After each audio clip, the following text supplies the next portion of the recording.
నమస్తే, welcome to స్వతంత్ర big talk స్వాగతం. నేను మీ రాజ్మౌళి. ఏపీ రాజధాని అమరావతి ఇప్పుడు మరోసారి నిధుల వివాదంలో చిక్కుకుంది. రాజధాని నిర్మాణమా లేక ప్రజాధనం వృధానా అన్న కోణంలో వైఎస్ఆర్సీపీ విసిరిన బాణాలు రాష్ట్ర రాజకీయాల్లో ప్రకంపనలు వినిపిస్తున్నాయి. సచివాలయం కిటికీకి అద్దాలకే వేల కోట్ల మెడికల్ కాలేజీలకు లేని నిధులు రాజధాని గ్రాఫిక్స్ ఎక్కడి నుంచి వస్తున్నాయి అంటూ మాజీ సలహాదారుడు సజ్జల రామకృష్ణారెడ్డి సంధించిన ప్రశ్నలు ఇప్పుడు కూటమి ప్రభుత్వాన్ని ఇరకాటంలో పడేస్తున్నాయి. మావిగన్ ప్రతిపాదనతో కూటమిలో భయం మొదలైందా? అసలు అమరావతిలో జరుగుతున్నది అభివృద్ధా లేక అప్పుల కుంపన? ఇదే అంశంపై ఇవాళ బిగ్ టాక్లో చర్చిద్దాం. రైట్, మనతో పాటు బిగ్ టాక్లో పాల్గొంటున్నారు కాటా గౌతమ్ గారు, విశ్లేషకులు, అదేవిధంగా కంచెల విజయభాస్కర్ గారు, టీడీపీ రాష్ట్ర నాయకులు, అదేవిధంగా మాదిరెడ్డి శ్రీనివాసరెడ్డి గారు, వైసీపీ రాష్ట్ర అధికార ప్రతినిధి కూడా మనతో జాయిన్ అయ్యారు. అదేవిధంగా షేక్ బాజీ గారు, కాంగ్రెస్ రాష్ట్ర నాయకులు కూడా మనతో జాయిన్ అయ్యారు. ఈ నేపథ్యంలోనే ఇప్పుడు మనకున్నటువంటి ఏదైతే ఆ అమరావతి రాజధాని, వాస్తవానికి రాజధాని ఈ నేపథ్యంలో బాగా ముందుకు పోవాలి. కానీ సజ్జల ఇటు చంద్రబాబు తన సంపద కోసమే సృష్టిస్తున్నట్టుగా కొన్ని వాదనలు వినిపిస్తున్నాయి, ఆరోపణలు కూడా వినబడుతున్నాయి. ఈ నేపథ్యంలోనే అటు రాజధాని ఇటు అమరావతి, అంటే ఒక రాజధానికి కావాలంటే అమరావతి పేరు మీద వస్తున్నటువంటి నేపథ్యంలోనే ఒక అద్దాల కోసమే 2400 కోట్ల రూపాయలు వెచ్చిస్తున్నారని ప్రతిపక్షం ఆరోపిస్తుంది. నిజంగా ఈ నిజమెంత అనే దాని మీద చర్చిద్దాం. ఎస్, మనతో పాటు ఇప్పుడైతే ప్రస్తుతానికి కంచెల విజయభాస్కర్ గారు ఉన్నారు. కంచెల విజయభాస్కర్ గారితో పాటు కూడా మనతో మాదిరెడ్డి శ్రీనివాసరెడ్డి గారు జాయిన్ అయ్యారు. శ్రీనివాసరెడ్డి గారు, అదేవిధంగా విజయభాస్కర్ గారు, గుడ్ ఈవినింగ్ అండి. గుడ్ ఈవినింగ్ అండి. ఎస్, ముందుగా శ్రీనివాసరెడ్డి గారు, నా వాయిస్ క్లారిటీ ఉందా? క్లారిటీ ఉంది సార్, క్లారిటీ ఉంది. గత 5 ఏళ్లలో అమరావతిని పట్టించుకోలేదు కాబట్టి ఇప్పుడు నిర్మాణం వ్యయం పెరిగిందని ప్రభుత్వం అంటుంది. దీనికి మీ సమాధానం ఏంటి? ఎందుకని అప్పుడు పట్టించుకోలే, ఇప్పుడు అంటే అభివృద్ధి చేస్తూ ఉంటే వ్యయం పెరిగింది? ఆ నేపథ్యంలో ఇలాంటి ఆరోపణలు చేయడం ఎంతవరకు కరెక్టు అంటే? సార్, ముందుగా మన స్వతంత్ర వీక్షకులకు, మీకు, అదేవిధంగా డిబేట్లో పాల్గొంటున్న విజయ్ కుమార్ గారికి, ఇతర పెద్దలందరికీ కూడా శుభ సాయంత్రం అండి. Thank you. ఇక్కడ నగరం రాజధాని వేరు, నగర నిర్మాణం వేరండి. నగర నిర్మాణాన్ని రాజధానితో లింక్ చేయడమే ఇక్కడ పెద్ద తప్పిదమండి. ఇక్కడ నగర నిర్మాణం ఎక్కడ ఈ ప్రజాస్వామిక దేశాలలో ఆధునిక కాలంలో నగర నిర్మాణం మీద దృష్టి సారించడమే పెద్ద తప్పండి. మా వాదం అది. మేము ప్రజలని చైతన్యపరుస్తున్నాం, జాగరూకత పరుస్తున్నాం. ఇక్కడ చంద్రబాబు నాయుడు గారు శాశ్వతం కాదు, లేకపోతే జగన్మోహన్ రెడ్డి గారు శాశ్వతం కాదు. మన ఫ్యూచర్ జనరేషన్స్ శాశ్వతం. మనతోనే కాలం అంతా అయిపోదు ఇక్కడ. ఆ పరిస్థితుల్లో ఫ్యూచర్ జనరేషన్స్ దృష్టిలో పెట్టుకొని వైబిలిటీ ఎంతవరకు, మనకున్నటువంటి వైబిలిటీ ఏంటి, మనం ఏమి చేయగలము, చేయగలిగేదాన్ని చేయాలి కదా అనేదానికి వైఎస్ఆర్ కాంగ్రెస్ పార్టీ చేయగలిగేటటువంటి ప్రపోజల్ని తీసుకొచ్చింది. ఈ సందర్భంగా మనం గుర్తుంచుకోవాల్సినటువంటి అవసరం ఒక అంశం ఉంది సార్. సెప్టెంబర్ 4, 2014లో చంద్రబాబు నాయుడు గారు ముఖ్యమంత్రిగా ఉన్నటువంటి సమయంలో ఒక ప్రపోజల్ చేశారు శాసనసభలో. ఏమిటంటే ఆ ప్రపోజల్, రాజధాని చుట్టూ, విజయవాడ చుట్టూ రాజధాని ఉంటుందని ఆయన ప్రపోజల్ చేశారు. విజయవాడ చుట్టూ, ఇక్కడ గుర్తుపెట్టుకోండి, విజయవాడ చుట్టూ అంటే విజయవాడ కావచ్చు, గుంటూరు కావచ్చు, ఆ పైన మచిలీపట్నం కూడా కావచ్చు, తెనాలి కావచ్చు, ఏదైనా కావచ్చు. అంతేగాని ఎక్కడో తీసుకెళ్లి కొత్త నగరాన్ని ఒక 40 కిలోమీటర్ల దూరంలో తీసుకెళ్లి కొత్త నగరాన్ని నేను కడతానని ఆయన శాసనసభలో చెప్పలేదు. అదే రోజున అప్పటి ప్రతిపక్ష నాయకుడు అయినటువంటి వైఎస్ జగన్మోహన్ రెడ్డి గారు ఏం చెప్పారంటే, మీరు ఎక్కడైనా కట్టుకోండి, 30,000 ఎకరాల ప్రభుత్వ భూమి ఉన్న చోట కట్టండి అన్నారు. అంతేగాని ప్రైవేట్ ల్యాండింగ్ పొమ్మని ఆయన చెప్పలా. ఈ రోజున ల్యాండ్ కి ఉన్నటువంటి కనెక్టివిటీ ఎంత గొప్పదంటే అండి, ఆ రైతులు అమరావతి ప్రాంతవాసిగా చెప్తున్నా నేను, ఆ రైతులందరికీ కూడా వాళ్ళ జీవితాన్ని, వాళ్ళ సర్వస్వాన్నే సమర్పించారు. చంద్రబాబు నాయుడు గారు ఏదో అరచేతిలో వైకుంఠం చూపిస్తే ఏదో అద్భుతం జరిగిద్దని అంటే, వాళ్ళ యొక్క జీవితాన్ని రాసిచ్చారు. ఆ రోజున చంద్రబాబు నాయుడు గారి మాటలు నమ్మి భూములు ఇచ్చినటువంటి ఆ రైతులు 33,000 ఎకరాలు భూములు వాళ్ళు ఇస్తే, ప్రైవేటు భూములు 21,000 ఎకరాలు ఉంటే దాదాపు 54,000 ఎకరాలు వీళ్ళకి సంబంధించి ఆ రోజున 33,000 ఎకరాలు ఇచ్చినటువంటి 29,000 మంది రైతులకి కూడా ఎకరాకి 50,000 రూపాయలు ఇచ్చే విధంగాను, కౌలు ఇచ్చే విధంగాను, అది ఈ రోజున ఆ కౌలు శాతాన్ని పెంచుకుంటూ, అంటే 10% పెంచుతామని చెప్పారు. 95,000 రూపాయలు ఈ రోజు ఇస్తున్నారు. ఒక ఎకరాకి 95,000 రూపాయలు కౌలు ఇస్తున్నారు. రైతులకి 95,000 ఇచ్చినా మాకు ఆనందమే, 2 లక్షల రూపాయలు ఇచ్చినా ఆనందమే. రైతులకు ఇచ్చేదాన్ని, ఎందుకంటే వాళ్ళు ఉన్నది సర్వస్వం కోల్పోయి వాళ్ళు మొత్తం మనకి ఇచ్చేసి చేస్తా ఉన్నారు. కానీ ఇక్కడ వైబిలిటీ ఉన్నదా లేదా అనేది ఇక్కడ విషయం. వైబిలిటీ ఏంటండి, అక్కడ కన్స్ట్రక్షన్ చేయాలి, నగరాన్ని నిర్మించాలి. నగరాన్ని నిర్మించే ముందు ఈ 54,000 ఎకరాలు సంబంధించినటువంటి రైతులు ఏదైతే ఉన్నారో ఆ రైతులందరికీ కూడా ప్రభుత్వం చెప్పిన లెక్కల ప్రకారమే 1,09,000 ప్లాట్లు ఇవ్వాలి. ఒక్క ప్లాట్ అయినా ఈ రోజుకి ఇవ్వలేనటువంటి పరిస్థితి ఎందుకు దాపురించింది? ఎందుకు దాపురించింది అంటే నిధులు లేనటువంటి పరిస్థితి. చంద్రబాబు నాయుడు గారు 2014 నుంచి 19 వరకు ముఖ్యమంత్రిగా ఉన్నటువంటి సమయంలో ఈ రాష్ట్రంలో అప్పుల శాతం 58%.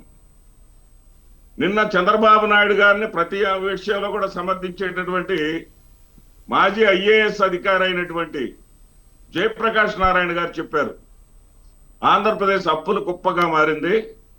ఆంధ్రప్రదేశ్లో ఈ రోజున 61%, 58 కూడా దాటిపోయింది, 61%కి అప్పులు చేరాయి అని చెప్పారు. ఇక్కడ మా బాధల్లా ఏంటంటే, మిగతా అప్పుల విషయాలు దాదాపు 43,000 కోట్ల రూపాయలు ఇప్పుడు రాజధాని పేరుతో అప్పులు చేశారండి. ఈ 43,000 కోట్లు మిగతా వాళ్ళు, ప్రైవేట్ వాళ్ళు ఇచ్చిన దాని సంగతి కాసేపు పక్కన పెడదాం. 15,000 కోట్లు ప్రపంచ బ్యాంక్ ఇచ్చింది. ప్రపంచ బ్యాంక్ ఇచ్చినటువంటి 15,000 కోట్లు ఏది కేంద్రం ఏదో గ్రాంట్ ఇచ్చినట్లుగా మనకు అబద్ధాలు చెప్పి కొన్నాళ్ళు చేశారు. ఆ తర్వాత స్పష్టంగా ప్రపంచ బ్యాంకు ఈ మధ్యనే వాళ్ళ షరతులన్నింటినీ కూడా స్పష్టంగా తెలియజేసింది. 20 సంవత్సరాల్లో మాకు తిరిగి చెల్లించాలి. ఎంత చెల్లించాలని చెప్పింది? 8.5% వడ్డీతో చెల్లించాలి. వాళ్ళు ఇచ్చిన 15,000 రూపాయలు లెక్కలు కానీ వేస్తే దాదాపు 40,000 కోట్ల రూపాయలు చెల్లించాలండి. శ్రీనివాసరెడ్డి గారు, ఏదేమైనా ఏం చేసినా కానీ అమరావతి రాజధాని నిర్మాణంలో భాగంగా, డెవలప్మెంట్ ప్రక్రియలో భాగంగా ఎప్పుడైతే మీరు అద్దాల కోసం 2,400 కోట్లు అన్న లెక్కలు మీకు ఎక్కడి నుంచి వచ్చాయి? సచివాలయంకి సంబంధించి ప్రభుత్వం దగ్గర ఉన్న డేటాకు సంబంధించి మీరు సవాల్ చేస్తున్నారు కదా, అది ఎంతవరకు? అది ఇవన్నీ వాస్తవాలన్నీ కూడా ఇప్పటికే ప్రజల మధ్య నలుగుతా ఉన్నాయి సార్. తెలంగాణలో సెక్రటేరియట్ కట్టడానికి ఎంత అయింది, దేశంలో పార్లమెంట్ కట్టడానికి ఎంత అయింది, ఇక్కడ ఎంత అవుతుంది అనేటటువంటి లెక్కలన్నీ కూడా స్పష్టంగా ప్రజల ముందు ఉండబట్టే మేము చేసినటువంటి ప్రతిపాదన ఏంటంటే, ఏదైతే 110 కిలోమీటర్లు పరిధిలో ఈ నగరాలన్నింటినీ కలుపుకుంటూ చంద్రబాబు నాయుడు గారి నోట వెంట వచ్చినటువంటి మాటకి అదనంగా ఒక పోర్ట్ కూడా సీపోర్ట్ కూడా కలిసే విధంగా మచిలీపట్నానికి కలిపి మేము చెప్తే వీళ్ళు ఎక్కడ లేని దానికి విపరీత అర్థాలు పెడార్థాలు తీసేసి మేమేదో అమరావతికి అడ్డుపడుతున్నాం అన్నట్టుగా అభూత కల్పనలు చేపిస్తే ఈ రోజున స్ట్రైట్ క్వశ్చన్ అండి, విజయ్ కుమార్ గారు చెప్తారు, మరి విశ్లేషకులు చెప్తారో, చంద్రబాబు నాయుడు గారు మరలా ముఖ్యమంత్రి అయిన తర్వాత కూడా రియల్ ఎస్టేట్ ఎందుకు ఇక్కడ ఈ ప్రాంతంలో పెరగలేదు? ఏదైతే చెప్తా ఉన్నారే నగరాన్ని నిర్మిస్తామని, ఈ నగరాన్ని నిర్మించేటటువంటి ప్రక్రియ ఎంతవరకు సబబు? నగరం నిర్మాణం అనేది అవసరమా? చండీగఢ్ అనే నగరం ఎప్పుడు నిర్మించారంటే 60 సంవత్సరాల క్రితం నిర్మించారు. ఆ చండీగఢ్ నగరం ప్రస్తుత జనాభా ఎంత అండి? 10 లక్షలు. 10 లక్షల జనాభా కావటానికి 60 ఏళ్ళు పట్టింది. ఈయన చెప్పేటటువంటి 40 లక్షల జనాభా అమరావతిలో ఎప్పటికి రావాలండి? నోయిడాని తీసుకోండి, నోయిడాలో బ్రహ్మాండంగా జాబ్ ఆపర్చునిటీస్ బ్రహ్మాండంగా ఉన్నాయి, కానీ అక్కడ ఎంతమంది జనాభా ఉంటున్నారండి? అక్కడ కేవలం 6 లక్షల జనాభా ఉంది. అన్నిటికన్నా ది బెస్ట్ ఎగ్జాంపుల్ లవాసా అనేటటువంటి నగరాన్ని మహారాష్ట్రలో నిర్మించారు సార్. ఒక కంపెనీ వారు నిర్మించారు. వాళ్ళు 3 లక్షల జనాభా అక్కడ ఉంటుందని అంచనాతోటి నగరాన్ని నిర్మించేయడం జరిగిపోయింది. ఈ రోజున అక్కడ ఉన్నటువంటి జనాభా కేవలం 2000. ఇది యథార్థం, మీరు చెక్ చేసుకోండి. ఇప్పుడు మహారాష్ట్రకు తలకు మించినటువంటి భారం అయింది. పులి మీద స్వారీ చేయొద్దు, భవిష్యత్తు తరాలను తాకట్టు పెట్టవద్దు. 95,000 ఇస్తారా? మీరు ఎంతకాలం ఇవ్వగలుగుతారు? వైబిలిటీ ఏంటి? మరి ప్రతి సంవత్సరం 10% పెరుగుతా పోతే ఎక్కడి నుంచి తీసుకొచ్చిస్తారు? వీటన్నిటికీ ఆధారం ఏంటి? సంపద సృష్టి ఎప్పుడు చేస్తారు మీరు? మరి ఒకవైపునేమో మెడికల్ కాలేజీలు, ప్రజలందరికీ సంబంధించినటువంటి మెడికల్ కాలేజీకి 3,000 కోట్ల రూపాయలు లేవంటూ, మీరు నిర్మించబోయేటటువంటి మహల్కి అద్దాల కోసం 2,400 కోట్ల రూపాయలు కావాలంటా ఉంటే, ఇది విలాసవంతమైనటువంటి మీ యొక్క వ్యక్తిగత విలాసం కోసమా, లేకపోతే ప్రజలందరినీ విలాపంలోకి నెట్టేయటం కోసమా అనేదే మా ఆందోళన, మా బాధ. రైట్. ఎస్ భాస్కర్ గారు, సజ్జల గారు ఆరోపిస్తున్నట్టుగా మెడికల్ కాలేజీల నిధులు కేటాయించడంలో రాజధాని ఆడంబరాలకు ప్రాధాన్యం ఇస్తున్నారు. మెడికల్ కాలేజీలకు ఎందుకు నిధులు ఇవ్వట్లేదు? అది ప్రైవేటు పరం ఎందుకు చేస్తున్నారు? కానీ మెడికల్ కాలేజీలకు లేవు అన్న నిధులేమో దానికి లేవు అంటున్నారు. ఆడంబరాలకు మాత్రం ఇన్ని వేల కోట్ల రూపాయలు ఖర్చు పెడుతున్నారు అంటారు. తప్పులు ఎన్నవారు తమ తప్పులు ఎరుగరని అంటారు. Hello, continue. తప్పులు ఎన్నవారు తమ తప్పులు ఎరుగరని మనకి సామెత ఉంది. 5 సంవత్సరాల పాటు జగన్మోహన్ రెడ్డి రాజ్యాన్ని ఏలాడు. అసలు రాజధానే లేదు. 5 సంవత్సరాలు రాజధాని లేకుండా గాలిలో మేడలు కట్టారు. పోతే అదేవిధంగా ఇప్పుడు చేసేవాళ్ళని చేయనీయకుండా అడ్డుపనులు వేస్తారు. పోయినసారి మా గవర్నమెంట్ లో ఏదో గ్రాఫిక్స్ అన్నారు, అది అన్నారు, ఇది అన్నారు. చేసేవాళ్ళకి తెలుస్తుంది కష్టం. ఒడ్డును కూర్చొని రాళ్ళు వేయడం చాలా సులభం. పోతే అసలు గతంలో 5 సంవత్సరాలు భూసేకరణకి ఎంత సమయం తీసుకుంది? పోతే వాటన్నిటి అసలు అంతా కొత్త. రాజధాని ఎక్కడ నిర్మించాలా ఏంటి 10 మంది సలహాలు తీసుకోవాల్సి వచ్చింది. వారి సూచనల ప్రకారం అక్కడ నదీ పోతే త్రాగునీటి సమస్యకి ఇబ్బంది లేకుండా చూసుకోవాల్సి వచ్చింది. ప్రభుత్వ భూములు 30,000 ఎకరాలు ఉన్న కాడ అంటే నీటి సమస్య రాకూడదు, అదేవిధంగా ట్రాన్స్పోర్ట్ సమస్య రాకూడదు, కనెక్టివిటీ ఉండాలా, ఎయిర్ కనెక్టివిటీ, రైలు కనెక్టివిటీ, పోతే ఈ బస్ కనెక్టివిటీ ఇవన్నీ ఉండాలా. అదేవిధంగా కొత్త రాజధాని అన్నప్పుడు ఎక్కడో కుప్పం నుంచో, మదనపల్లి నుంచో, లేకపోతే హిందూపూర్ నుంచో, అటు ఇచ్చాపురం నుంచో, ఇలా ఆదివాసీ ప్రాంతాలైన పాడేరు, చింతపల్లి నుంచి వస్తారు. వాళ్ళకి రాగానే హంఫర్ట్ అంటే అసలు సెక్రటేరియట్ ని ఎత్తుక్కొని అక్కడ పోయి అసలుకి అధికారులు ఉన్నారా లేదా, వాళ్ళ సమస్యల్ని రిప్రజెంట్ చేయడానికి వాళ్ళ శాఖకు సంబంధించిన ఉన్నతాధికారులు కానీ మంత్రులు కానీ 2-3 రోజులు బస చేయాల్సి వస్తుంది. ఈ లోపు వాళ్ళకి ఆ తర్వాత పిఏలు పిఎస్లు ఇన్ని గంటలకు రండి రేపు అంటారు. ఆ కాలక్షేపానికి వాళ్ళకి ఏదైనా పార్కులు కావాలా, అదే విధంగా వాళ్ళ మత విశ్వాసాలకు తగినట్టు మందిరము, మసీదు, చర్చిలు, గురుద్వారాలు ఇలాంటివి కావాలా, ఇవన్నీ ఉండే ప్లేసెస్ ఏమున్నాయి. అట్లాగే గుంటూరు సమీపంలో పక్షుల సంరక్షణ కేంద్రం ఉంది. అదే విధంగా ఇటు పోతే గన్నవరంలో ఎయిర్పోర్ట్ ఉంది. విజయవాడ, గుంటూరు 2 రైల్వే డివిజన్లు పక్క పక్కనే ఉన్నాయి. అటు కనకదుర్గమ్మ దేవాలయం ఉంది. గుంటూరులో, విజయవాడలో అద్భుతమైన చర్చిలు ఉన్నాయి, మసీదులు ఉన్నాయి. వీటన్నిటిని దృష్టిలో పెట్టుకుని అమరేశ్వర స్వామి దేవస్థానం కూడా ఉంది. పంచారామాల్లో, ఆంధ్రప్రదేశ్ లో ఉండే పంచారామాల్లో ఒకటిగా కీర్తి పొందినటువంటిది.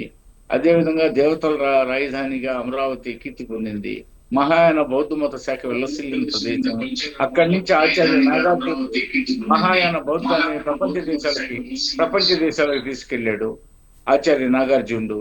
అదే విధంగా అక్కడ హ్యువాన్ సువాంగ్ లాంటి చైనా యాత్రికులు విజిట్ చేశారు. ఇంకా అనేక మంది విదేశీ యాత్రికులు విజిట్ చేసిన ప్లేసు. అమరావతి అనే పేరు క్రీస్తు పూర్వమే పాపులర్ నేము. ఆ పాపులర్ నేము అమరావతి, టాలమీ లాంటి ప్రపంచ ప్రసిద్ధ చరిత్రకారులు కూడా అమరావతి పేరుని వారి గ్రంథాల్లో పేర్కొన్నారు. అదే విధంగా ఇప్పుడు మనం ఏ వెంకటాపురమో, ఏ మల్లవరమో, ఏ సభవరమో పెట్టుకున్నాం అనుకోండి, ఈ పేర్లు ప్రపంచానికి తెలియదు. ఇప్పుడు మారిన పరిస్థితుల్లో, ఈ స్పీడ్ ప్రపంచంలో పోతే ప్రపంచ దేశాల నుంచి మనం పరపతులు, సౌకర్యాలు, అవకాశాలు పొందాలంటే మన రాజధాని కాడ కాస్త పాపులర్ నేమ్ అయితే బాగుంటుంది. దానికి తోడు ఇన్ని చర్చిలు, మసీదులు, గుళ్ళు, గోపురాలు, గురుద్వారాలు ఉన్నాయి. సీపోర్ట్ ఉంది, మచిలీపట్నం, అటు ఎయిర్పోర్ట్ ఉంది, ఇటు national highway connectivity, railway connectivity, పోతే జీవనది, కృష్ణా నది ఉంది, త్రాగునీటి సమస్య లేదు. అదే విధంగా పార్కులు ఉన్నాయి, అదే విధంగా పశువుల సంరక్షణ కేంద్రాలు ఉన్నాయి. కాస్త రాజధాని హంగు వచ్చే వాళ్ళకి కాలక్షేపం కోసం కావచ్చు, వాళ్ళ మత విశ్వాసాలకు తగినట్టు ప్రార్థనలు చేసుకోవడానికి కావచ్చు, పోతే అదే విధంగా బస చేయడానికి సమీపంలో ఇవన్నీ ఉన్నాయి కాబట్టి అందుబాటులో, పోతే ట్రాన్స్పోర్ట్ ప్రాబ్లం లేదు కాబట్టి అందుకని భూసేకరణ చేయడంలో చేయాల్సి వస్తుంది. ఇప్పుడు భూసేకరణ మరలా ఎందుకు అదనంగా చేస్తున్నారని అంటారు. అదనంగా ఎందుకు చేస్తున్నారంటే భవిష్యత్తులో ఇంకా అక్కడ భూములు సేకరించడం కష్టం అవుతుంది. ల్యాండ్ రేట్స్ విపరీతంగా పెరిగిపోతాయి భవిష్యత్తులో. ఇప్పుడు Rome was not built in a day. Hyderabad 400 సంవత్సరాలుగా నిర్మాణం జరుగుతూ ఉంది. హనుమంతుడి తోకలాగా పెరుగుతూ పోతుంది. కొండవీటి చాంతాడులాగా మన అమరావతి కూడా పెరిగే రోజు పెరుగుతుంది. పోతే మన సిఆర్డిఏ పరిధిలో ఇవన్నీ తెనాలి ఉంది, మంగళగిరి ఉంది, తాడేపల్లి ఉంది, ఇటు గుంటూరు దాకా ఉంది, అటు నందిగామ, అది జగ్గయ్యపేట సమీపం దాకా ఉంది. అదే విధంగా ఇటు Hanuman junction, Gannavaram airport, Hanuman junction, ఇటు మచిలీపట్నం దాకా ఇవన్నీ డెవలప్ కావడానికి అవకాశాలు ఉన్నాయి. పోతే ఈ గ్యాప్ లో ఉండే గ్రామాల్లో ఇవన్నీ ఇప్పుడు సేకరించిన భూముల్లో వివిధ కంపెనీలు వస్తున్నాయి, వివిధ విద్యా సంస్థలు, వైద్య సంస్థలు వస్తున్నాయి, హోటళ్ళు వస్తున్నాయి. అదే విధంగా నగర నిర్మాణానికి సంబంధించి ఏముందండి, ఇప్పుడు అధికారులు కార్యకలాపాలు సాగించి అక్కడే ఉండడానికి కావాల్సిన 4304 క్వార్టర్స్ నిర్మాణం జరిగింది, పూర్తయ్యాయి. వాటికి కావాల్సిన ఇక క్వార్టర్స్ నిర్మాణం పూర్తయ్యాయి అమరావతిలో. అక్కడ వాటి ముందు కొంచెం ఇంటర్నల్ రోడ్స్ నిర్మాణం, డ్రైనేజ్ నిర్మాణం ఇలాంటివన్నీ జరుగుతున్నాయి. ఇంకా 2-3 మాసాల్లో అవి కూడా పూర్తయిపోతాయి. అక్కడ అధికారులు కూడా ఉంటారు. వాళ్ళకి అధికారులు ఉన్నప్పుడు వాళ్ళకు అక్కడ వాచ్మెన్లు ఉండాలా, పోతే బట్టలు ఐరన్ చేసేవాళ్ళు కావాలా, అదే విధంగా కూరగాయలు కావాలా, పాలు కావాలా. వీళ్ళంతా చిన్నగా చేరతారు, చిన్న చిన్న బొగ్గులు పెట్టుకుంటారు, పోతే చిన్న చిన్న షెల్టర్లు తీసుకుంటారు, షట్టర్లు తీసుకుంటారు. ఆటోమేటిక్ గా శ్రామికులు, కార్మికులు అందరూ చేరిపోతారు. అక్కడ కూలీలు, దినసరి కూలీలు అంతా, తోటమాలీలు వీళ్ళంతా వచ్చేస్తారు. అదే విధంగా పారిశుద్ధ్య కార్మికులు వచ్చేస్తారు. అలా చిన్నగా చిన్నగా చిన్నగా everything begins with small. Godavari గారు పుట్టిన కాడ, కృష్ణా నది పుట్టిన కాడ చాలా చిన్న పిల్ల కాలువ. తర్వాత కదా ఆ నది, ఈ నది, ఆ కాలువ, ఈ కాలువ కలిసి మనకి విజయవాడ దగ్గరికి వచ్చాక కృష్ణా, రాజమండ్రి దగ్గరికి వెళ్ళే గోదావరి వాటి అఖండ స్వరూపాన్ని మనకు చూపెట్టేది. అలా ఒక్కరోజే ఏది ఎదగడం అనేది కష్టం. దీన్ని అంతటినీ ఈ గ్రామాలు, ఈ యొక్క తెనాలి, మంగళగిరి, విజయవాడ, గుంటూరు పట్టణాలు, ఈ గ్రామాల సంఖ్య, ఈ మధ్యలో ఇంకా రాబోయే ఈ వలసలు, వీటన్నిటితో అది 40 లక్షలు దాటిపోయి 50 లక్షలు దాటిపోయే అవకాశం ఉంది. విత్ ఇన్ 10 to 15 years లో బ్రహ్మాండమైన జనసమర్థంతో డెన్సిటీ ఆఫ్ పాపులేషన్ భాస్కర్ గారు. అమరావతి విరజిల్లే అవకాశం ఉంది. అదే విధంగా ఇప్పుడు మీరు ఇందాక మీ ఉపోద్ఘాతంలో ప్రస్తావించినట్లు అప్పుడు 7 సంవత్సరాల క్రితం ఉన్న ఐరన్ రేటు వేరండి, సిమెంట్ రేట్లు వేరు, అదే విధంగా పెయింట్స్ రేట్లు వేరు, అదే విధంగా ఎలక్ట్రికల్ సామగ్రి రేట్లు వేరు, ఎలక్ట్రీషియన్స్ ఖర్చులు వేరు, టాపీ మేస్త్రుల ఖర్చు పెరిగిపోయింది, పోతే మొత్తం నిర్మాణ వ్యయమంతా పెరిగిపోయింది 7 సంవత్సరాల్లో అబ్నార్మల్ గా. అప్పటికంటే ఇప్పుడు ఆయిల్ రేట్లు, అంటే యుద్ధం అని కాదు, యుద్ధానికి ముందు పరిస్థితులు అనుకున్నాం, ఆయిల్ రేట్లు పెరిగిపోయినాయి, సర్వం పెరిగినాయి. కాబట్టి హోటల్ ఖర్చులు పెరిగిపోయినాయి కార్మికులకు కానీ వీళ్ళందరికి కానీ. అందువల్ల ఏంటంటే 3 షిఫ్ట్లు పనిచేస్తున్నారు, రాత్రి మూగులు పనిచేస్తున్నారు. మన రాష్ట్ర కార్మికులే కాకుండా పరాయి రాష్ట్రాల నుంచి కార్మికులు వచ్చారు, రాత్రి మూగులు పనిచేస్తున్నారు. అనవసరంగా చంద్రబాబు నాయుడు గారిని, కూటమి ప్రభుత్వాన్ని తోలనాడేమో, అనవసరంగా మనం నోరు జారేమని అనుకునే రోజు కూడా వస్తుంది. విజయభాస్కర్ గారు, ఏదైతే ఆ రాజధాని భవన నిర్మాణాల్లో భాగంగా ఒక భవనాల అద్దాల కోసమే 1000 కోట్లు ఖర్చు చేస్తున్నారు అని అంటున్న వైసీపీకి ఈ నేపథ్యంలో 1000 కోట్లు ఖర్చు ఎందుకు అవుతున్నాయి, ఒక అద్దాలకే 1000 కోట్లు ఖర్చు ఎలా పెడుతున్నారు అనే దానికి మీ సమాధానం. దీని విషయంలో మీరు ప్రశ్నించిన విషయంలో స్వతంత్ర టీవీ ఛానల్ వేదికగా సజ్జల రామకృష్ణారెడ్డి గారికి ఏ రకమైన నికార్సైన ఆధారాలు లభించాయో వెల్లడించాలని నేను ఈ వేదిక ద్వారా కోరుతున్నా. పోతే అందులో ఆయన వెల్లడించలేని పక్షంలో వారి మీద సివిల్ క్రిమినల్ చర్యలు తీసుకోవాల్సి వస్తుంది. ఈ విధమైన అభూత కల్పనతో నేలాప నిందలేసి మొదటి నుంచి మేము అధికారంలోకి వచ్చిన నవ్యాంధ్రకు మొట్టమొదటిసారిగా మేము అధికారంలోకి వచ్చినప్పటి నుంచి ఇప్పటిదాకా నీలాప నిందలు, అదేవిధంగా దుష్ప్రచారం, గోబిల్స్ ప్రచారం, మైండ్ గేము, పోతే అదెందుకు ఇదెందుకు 5 సంవత్సరాలు మీకు రాజ్యపాలన ఇస్తే చేతగాని మీరు మమ్మల్ని ప్రశ్నించడమా? మేము చేసే అభివృద్ధి ఈ భావితరాలు మురిసిపోతే మనకు అధికారానికి దూరం అవుతాం, మన కేసులు కొట్టేయించుకోవడం ఇబ్బంది అవుతుంది, జైలు పాలవుతాం, మన అవినీతికి మన దోపిడీకి అవకాశాలు కోల్పోతామనే దుగ్ధతో అధికారం కోల్పోయి ఈ విధంగా మాట్లాడుతున్నారని చెప్పేసి నేను మీ వేదికగా నేను చెప్పదలుచుకున్నాను. సజ్జల రామకృష్ణారెడ్డి గారికి ఆయనకి చెప్పారన్నా 2400 కోట్లు అద్దాలకు అవుతాయనే. ఆయనకి అప్పుడే ఎస్టిమేట్స్, అద్దాలు తెప్పించడం, వాటికి బిల్లులు చెల్లించడం, అన్ని రసీదులు అన్ని ఆయన దగ్గర ఉన్నాయంట. ఈ విధమైన దుష్ప్రచారంతో ఇదంతా మారీచమాయిలండి. ఇవన్నీ మారీచమాయిలు. అది కాదండి, ఒకవేళ పెద్ద బిల్డింగులు అన్నిటికీ కలిపి ఆయన భాషలోనే ఆయన మాటల్లోనే అనుకున్నాం. ఒకవేళ అయితే ఏంటి, అది ఎవరన్నా ఆ గాజు పెంకులు ఏమన్నా మన కడుపులోకి పంపించుకుంటామా? వాటి వల్ల మన ఆకలి తీరుతుందా? ఆ గాజు పెంకులు మింగే శక్తి మనకు ఉందా?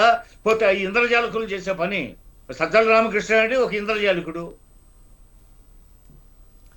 లేకపోతే ఏంటండి, అప్పుడే ఏమీ లేదు, ఏదో ఒకటండి, ఒక బులెటిన్ రిలీజ్ చేయడం అన్నట్టు దాని గురించి చర్చ జరుగుతుంటది. వైసీపీ నుంచి కాడలు జారిపోకుండా ఉంటారు. వీళ్ళు ఏం మాట్లాడలేదు అనుకోండి, మన పార్టీ చచ్చిపోయింది, అనవసరం, ఏదో ఒక దారి చూసుకున్నాం అని చెప్పేసి వాళ్ళు దారి తప్పుతారనే భయం. అందుకని ఆయన జగన్మోహన్ రెడ్డి గారు అప్పుడప్పుడు వచ్చి ఒక బులెటిన్ వదిలిపోతాడు, సజ్జల రామకృష్ణారెడ్డి గారు ఒక బులెటిన్ వదులుతాడు. ఇట్లా వాళ్ళకి కొంతమంది బులెటిన్స్ వదిలే వాళ్ళు ఉన్నారు, జనాన్ని తప్పుదారి పట్టిస్తారు. వాళ్ళకేమో 5 ఏళ్ళు ఇస్తే ఏం చేయలేదు, చేతగాంతనం. మరి వాళ్ళ చేతగాంతనాన్ని కప్పిపుచ్చుకోవడానికి కూడా ఇవన్నీ మాట్లాడితే కొంతమంది అన్న ఉంటారు కదా, 2 వైపులా చర్చ జరుగుతుంటది. కొంతమంది అన్న వాళ్ళు ఉంటారు, మాకు 30 మంది ఉన్నారు 40 మంది ఉన్నారు అని చెప్పుకోవడానికి అవకాశం ఉంటుందిగా, లేకపోతే జారిపోతారనే భయం. అందుకని ఏదో బులెటిన్ వాడుతుంటారు. మనం ఈ చర్చా వేదికల ద్వారా వాటిని గురించి చర్చిస్తుంటాము. రాష్ట్రాన్ని దారి తప్పించే మాటలు తప్పితే రాజద్రోహానికి పాల్పడడం అన్నమాట. అంటే అభివృద్ధి పదంలో శరవేగంగా పయనిస్తున్న రాష్ట్ర ప్రభుత్వం మీద నిరంతరం నిలాపనిందలు వేయడం, పోతే తప్పుదారి పట్టించడం, ఇదంతా రాజద్రోహ నేరం కిందకు వస్తుందండి. ఇలాంటి సద్విమర్శ చేయాలండి. ఒక పుచ్చలపల్లి సుందరరాయ లాగా, ఒక వావిలాల గోపాలకృష్ణ లాగా గతంలో ఎంతో మంది ఓంకార్లు, పోతే గుమ్మడి నర్సయ్యలు, వాళ్ళంతా చాలా చక్కగా ఇచ్చేశారు. మరీ చెన్నారెడ్డి గారు అయితే పుచ్చలపల్లి సుందరయ్యని కార్పొరేషన్ చైర్మన్ తీసుకోమని అడిగాడు, బ్రతిమలాడాడు. పోతే ఆయన కమ్యూనిస్ట్ లీడర్ అయితే, అదేవిధంగా గౌతు లచ్చన్న గారిని అడిగారు. అంటే సద్విమర్శ. వాళ్ళు చేసే ఉపన్యాసాలుగా పారవస్యం చెందారు. వాళ్ళు సింగిల్ గా వాళ్ళు కొంతమంది, ఇప్పుడు గుమ్మడి నరసయ్య ఒక్కడేనండి ఎమ్మెల్యే ఆ పార్టీ తరఫున, కానీ ఆయన మాట్లాడడానికి లేస్తే సభంతా పాపం ఆదివాసీ నాయకుడు గుమ్మడి నరసయ్య గారు ఆయన ఒక్కడే పోటీ చేసి గెలిచాడు. ఎలా గెలుస్తున్నాడా ఏంటి, ఆయన ఏం మాట్లాడబోతున్నాడని సభంతా నివ్వెరపోయి చూస్తే ఆయనకి ఇచ్చిన సమయం మించిపోయి మాట్లాడుతుంటే స్పీకర్ సైలెంట్ అయిపోయేవాడు, సభలో ఉన్న శాసనసభ్యులు సైలెంట్ అయిపోయేవాడు. అవకాశాలు వస్తాయండి మన దగ్గర, సత్తా ఉంటే, సబ్జెక్ట్ ఉంటే, మనం లేవనెత్తిన అంశం గొప్పదైతే మాకు ఆ ప్రతిపక్ష స్థానం ఇస్తేనే అసెంబ్లీకి వస్తాం. ఈ అంతా ఉత్తర కుమారులు అండి, వీళ్ళంతా ఉత్తర కుమారులు, మాటలు రాయళ్ళు, కోతలు రాయళ్ళు అండి. వాళ్ళకి అధికారం ఇస్తే ఏం చేయలేదు, చేసేవాళ్ళని చేయనీరు. రైట్. షేక్ బాజీ గారు గుడ్ ఈవినింగ్ అండి. మీట్ తీసారా? కొద్దిగా మీట్లో ఉన్నట్టున్నారు. గుడ్ ఈవినింగ్ సార్, అందరికి నమస్కారం. యా షేక్ బాజీ గారు, మొత్తం మీద ఏపీ రాజధాని అమరావతి ఇప్పుడు మరోసారి నిధుల వివాదంలో చిక్కుకుంది. రాజధాని నిర్మాణమా లేక ప్రజాధనం వృధా అన్న కోణంలో వైఎస్ఆర్సీపీ విసిరిన బాణాలు మాత్రం ఎక్కువ పెడుతున్నాయి. నిజంగానే వైఎస్ఆర్సీపీ నాయకులు చేసినటువంటి నేపథ్యంలోనే అద్దాల కోసం, అంటే రాజధానిలో అద్దాల కోసం 2400 కోట్లు ఖర్చు పెడుతున్నారు అంటున్నారు. అంటే 2400 కోట్లు ఖర్చు పెడుతున్నారని. నిజంగానే మనం చూస్తే కనుక ఏదైనా రాజధాని నిర్మాణం మరియు ప్రజా సంక్షేమం ఈ రెండింటి మధ్య బ్యాలెన్స్ చేయడంలో ఒకవేళ కూటమి ప్రభుత్వం విఫలమైంది అనుకోవచ్చా? ఎందుకంటే ఇలాంటి వాదోపవాదనలు వస్తున్న నేపథ్యంలో వాదోపవాదనలు ఎదుర్కొనే సామర్థ్యం కావచ్చు, లేదంటే ఈ అద్దాల నిర్మాణం, అద్దాల ప్రత్యేకంలో అద్దాలు తేవడానికి కావచ్చు, అద్దాలు పెట్టడంలో కావచ్చు 2400 కోట్లను ఖర్చు చేస్తున్నారు అనే దాంట్లో ఎంతో కొంత వారి దగ్గర ఏదో ఒక లెక్క ఏ అధికారో లేకుంటే ఏ నాయకులో ఎవరో ఒకరు చెప్పలేకుంటే వట్టిగానే గాలి మాటలు మాట్లాడతారా? దీనికి కూటమి ప్రభుత్వం ఎదిరించలేదా లేకుంటే విస్మరించకపోవడంలో విఫలమైంది అనుకోవచ్చా? ముందుగా మీకు అట్లాగే మన స్వతంత్ర టీవీ వీక్షకులకి, తోటి ప్యానలిస్టులకి అందరికీ కూడా శుభ సాయంకాలం, నమస్కారం అండి. ఇప్పుడు అమరావతి మరి ఏపీ స్టేట్ మరి పునర్విభజన చట్టం సవరణ ప్రకారంగా ఇవాళ అమరావతి రాజధాని ఫిక్స్ అయిపోయింది. అమరావతి రాజధానిని ఎవరు కూడా మార్చలేరు. అట్లాగే అమరావతి ఆంధ్రప్రదేశ్కి అమరావతి రాజధాని అనేది గెజిట్ వచ్చింది, చట్టంలో పేర్కొన్నారు. నిర్మాణాలు కూడా శరవేగంగా 50,000 కోట్ల రూపాయలతోటి నిర్మాణాలు జరుగుతున్నాయి. ముందుగా నేను చెప్పదలిచింది ఏంటంటే మా కాంగ్రెస్ పార్టీ తరఫున అమరావతి నిర్మాణానికి మేము సంపూర్ణమైన మద్దతు తెలియజేస్తున్నాం. అట్ ది సేమ్ టైం మాకు కూడా కొన్ని సూచనలు కూడా ఇస్తాము ప్రభుత్వానికి ఏం చేయాలి అనేది. ఇకపోతే ఏంటంటే ఇక్కడ రెండో అంశంగా మీరు మాట్లాడుతున్నది జగన్మోహన్ రెడ్డి గారి ఆ పార్టీ నాయకులు మాట్లాడుతున్న మాటలు. వాళ్ళు 2400 కోట్లు అద్దాలకి ఖర్చు పెడుతున్నారు, దానికి ఖర్చు పెడుతున్నారు, దీనికి ఎంత ఖర్చు పెడుతున్నారు అనేది ప్రతిసారి కూడా చాలా రోజుల నుంచి అక్కడ దుర్వినియోగం జరుగుతుంది, అవినీతి జరుగుతుంది, అక్కడ కమిషన్లు దండుకుంటున్నారు అనేది ప్రచారం చేస్తా ఉన్నారు. నేను ఒకటే ప్రశ్నిస్తా ఉన్నా జగన్మోహన్ రెడ్డి గారి పార్టీని, అసలు ఈ రాష్ట్రానికి ఒక రాజధాని కావాలి అని మనస్ఫూర్తిగా మీరు కోరుకుంటున్నారా లేదా? రాజధాని కోరుకుంటున్నట్టయితే ఎందుకు మీరు ప్రతి అడుగునా కూడా ఆటంకాలు, నిప్పులు పోయటం లేకపోతే విష ప్రచారం చేయటం చేస్తారు? మీరు ఋషికొండ మీద కట్టిన ప్యాలెస్ లో 580 కోట్లు ఎంతో ఖర్చు పెట్టారు చిన్న 2-3 బిల్డింగులకి. దానిలో మీరు బాత్రూముల్లో ఉన్న కమోడ్లతో సహా లక్షల రూపాయలు ఖర్చు పెట్టారు. దీన్ని మర్చిపోతే ఎట్లా? దీన్ని మర్చిపోతే మాట్లాడితే ఎట్లా చెప్పండి? మీరేమన్నా మీరు చేసినా, మీరు నిర్మాణం మీరు 3 రాజధానులు అని చెప్పి 3 రాజధానులు విశాఖపట్నంలో కానీ, వైజాగ్లో కానీ, ఇక్కడ అమరావతిలో కానీ ఏమీ చేయలా, ఒక్క అడుగు కూడా ముందుకు వేయలా. మీరు చేసిందల్లా విశాఖపట్నంలో ఋషికొండ మీద జగన్మోహన్ రెడ్డి గారు నివాసం ఉండడానికి కావాల్సిన ప్యాలెస్లు 580 కోట్లతో కట్టారు. దానికి సీలింగ్లకి ఎంత ఖర్చు పెట్టారు, అక్కడ లోపల లెట్రిన్లకి, బాత్రూమ్లకి ఎంత ఖర్చు పెట్టారు, ఫ్లోరింగ్లకి ఎంత ఖర్చు పెట్టారు, లెక్కలు ప్రజలకు చెప్పారా? మీరు చెప్పనప్పుడు ఇవాళ మీరు అడిగే హక్కు, నైతిక హక్కు మీ ఎక్కడుందండి? మీరు అమరావతి నిర్మాణం అంటే ఏదైనా సామాన్యమైన విషయం? అది ఒక రాజధాని నిర్మాణం చేయటం అంటే, నగరం నిర్మించడం అంటే సామాన్యమైన అంశమా అది? ఇప్పుడు ఇందాక టీడీపీ మిత్రులు చెప్పారు, ఖర్చులు పెరిగిపోయినాయి, కాస్ట్ పెరిగిపోయింది. ఇదొక్కటే కాదండి. అక్కడ ఇవాళ జరుగుతున్న నిర్మాణాలు ఏంటంటే శాసనసభ, రాజ్భవను, సెక్రటరియేటు, అట్లాగే ఈ వివిఐపీస్ ఉండడానికి నివాస ప్రాంతాలు ఇవి వీటి మీద దృష్టి పెట్టారు మొట్టమొదటిసారి ఫస్ట్ ఫేజ్ లో. అయితే అవి ఏంటండి, హై సెక్యూరిటీ జోన్ లో ఉన్న ప్రాంతాలు ఇవన్నీ కూడా. అక్కడ ఏదో ఒక చిన్న బిల్డింగో ఒక అపార్ట్మెంటో కట్టినట్టు ఉండదు. అది వీళ్ళు తెలుసుకోవాల్సిన చాలా ముఖ్యమైన అంశం ఉంది. అది అట్లా ఉండదు. హై ప్రొటెక్షన్ ఉండాలి అక్కడ, హై టెక్నాలజీ ఉపయోగించాలి, సెక్యూరిటీ సిస్టమ్ ఉంటుంది. అన్నిటికీ కూడా చాలా సోఫిస్టికేటెడ్ టెక్నాలజీ మనం వాడాలా. ఇవాళ ఎవడన్నా కానీ ఈ వైసీపీ నాయకులు ఎవరైనా అక్కడ కూర్చున్న వాళ్ళు కానీ బయట ఉన్న వాళ్ళు కానీ చేతుల్లో ఏం ఫోన్ వాడుతున్నారండి? సెల్ ఫోన్లు ఏం వాడుతున్నారండి? ఐఫోన్లు వాడుతున్నారు, ఆండ్రాయిడ్ ఫోన్లు చాలా ₹1,00,000 కాస్ట్లీ వాడుతున్నారు.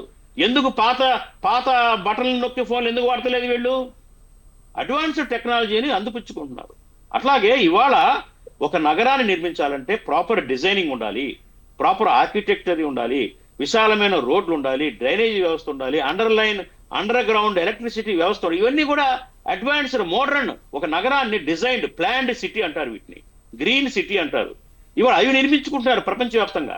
మనం హైదరాబాద్నో చెన్నైనో బొంబాయినో మనం కంపేర్ చేసుకోలేం కొత్త నగరాన్ని. అక్కడ ఇరుకు రోడ్లు ఉంటాయి, పాత భవనాలు ఉంటాయి. అలాగే ఉంటుందా? మావిగన్ ఎక్కడ నిర్మించమంటాడు జగన్మోహన్ రెడ్డి గారు? మావిగన్ బందరు నుంచి విజయవాడ వచ్చే రోడ్డు పక్కన నిర్మించమంటాడు. ఆ రోడ్డు పక్కల ఏం కడతాడు? 10 బిల్డింగ్లు కట్టేసి ఇది సెక్రటరియట్, 2 బిల్డింగ్లు కట్టేసి శాసనసభ అంటే ఇది రాజధాని అయిపోతుందా? ఒక కొత్త నగరాన్ని నిర్మించేటప్పుడు అడ్వాన్స్డ్ టెక్నాలజీ వాడటం అనేది సహజం, వాడాల్సింది కూడా. ప్రపంచంలో ఎవరైనా కానీ ఒక కొత్త నగరం నిర్మిస్తున్నప్పుడు, కొత్త భవనం నిర్మించుకుంటున్నప్పుడు ఎవరైనా కానీ పాత డాబాలు కట్టుకుంటారా? ఇవాళ ఉన్న అడ్వాన్స్డ్ టెక్నాలజీ వాడతారా? సీసీ కెమెరాలు కానివ్వండి, అట్లాగే ఎర్త్ క్వేక్లు వచ్చినా కానీ తట్టుకునే టెక్నాలజీని ఇవాళ అమరావతిలో ఉన్న హై రైజ్ బిల్డింగ్స్ వాడాలా. షేర్ వాల్ టెక్నాలజీ వాడతారు. ఇవాళ ఇవన్నీ కూడా ఖర్చు డిఫరెంట్ గా పెరుగుతుంది, ఖర్చు ఎక్కువ అవుతుంది. అట్లాగే ఫెసైడ్స్, ఎలివేషన్స్, ఇవన్నీ కూడా ఇంటర్నేషనల్ స్థాయిలో ఉండేటట్టుగా ఉండాలని ఎవరైనా ఆశిస్తారు. ఎవరన్నా విదేశీయులు కానివ్వండి, మన స్వదేశీయులు కానివ్వండి, అమరావతిలో రేపు నిర్మాణం జరిగిన తర్వాత వస్తే ఎలా ఉండాలండి? రోడ్ ఎలా ఉంటుంది చెప్పండి? గ్రీన్ గా ఉండాలా, మంచి విశాలమైన రోడ్లు ఉండాలా, హై రైజ్ బిల్డింగ్ కూడా అందమైన, ఇప్పుడు దుబాయ్ నగరంలో చూస్తే బిల్డింగ్లు ఎలా ఉంటాయో అలా ఉంటే మా నగరానికి ఒక పేరు ఖ్యాతి వస్తుంది. దానికి డెఫినెట్ గా కొంత ఖర్చు ఎక్స్ట్రా అవుతుంది. అద్దాల ఖరీదు ఎంత ఉంది, ఫిట్టింగ్ కాస్ట్ ఎంత, లేబర్ ఎంత, ఇవన్నీ కూడా క్యాలిక్యులేషన్ చేసుకోవచ్చు. తెలుసు వాళ్ళకి అన్ని తెలుసండి. వాళ్ళ మా వైసీపీ నాయకులు మాట్లాడుతున్నారు, వాళ్ళ అన్ని తెలుసు ఇవన్నీ కూడా.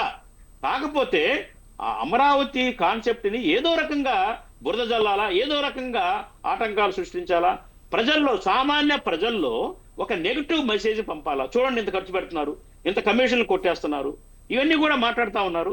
ఇది కేవలం ఏంటంటే అమరావతి అంటే కంటగింపు, జలసి. అమరావతి అనే పేరే వింటేనే ఈ వైసీపీ శ్రేణులకి ఒక రకమైన ఎలర్జీ వస్తుందండి. అంటే రైట్, అయితే నన్ను చెప్పనండి. I want to complete. I have so much information regarding Amaravati. వీళ్ళు ఏంటంటే అమరావతి అనే పేరుని ఎందుకు యాక్సెప్ట్ చేయట్లేదు చెప్పాలి ముందు.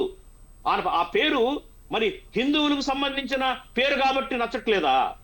నేను ఇది కూడా ప్రస్తావిస్తున్నాను డైరెక్ట్ గా. హిందువులకు సంబంధించిన అమరావతి అంటే ఇంద్రుడు రాజధాని, ఇతిహాసాలకు సంబంధించిన పేరు కాబట్టి, హిందువులకు సంబంధించిన పేరు కాబట్టి నచ్చట్లేదా? నేను యాజ్ ఎ ముస్లిం గా మాట్లాడుతున్నా. I'm not a Hindu, as a Muslim నేను మాట్లాడుతున్నా. ఎందుకు నచ్చట్లేదు కారణం చెప్పండి. అమరావతి మీరు ఏదైనా మావిగన్ అంటే ఏంటి? మావిగన్ ఏంటండి ఇది? ఆ పేరు పెట్టండి అంటారు. అసలు అమరావతి సిఆర్డిఏ లేఅవుట్ లోనే దాదాపు బందర్ టచ్ అవుతుంది. కాకపోతే బందర్ పోర్టును కూడా కలుపుతారు. అదేం పెద్ద విశేషం ఏం కాదు.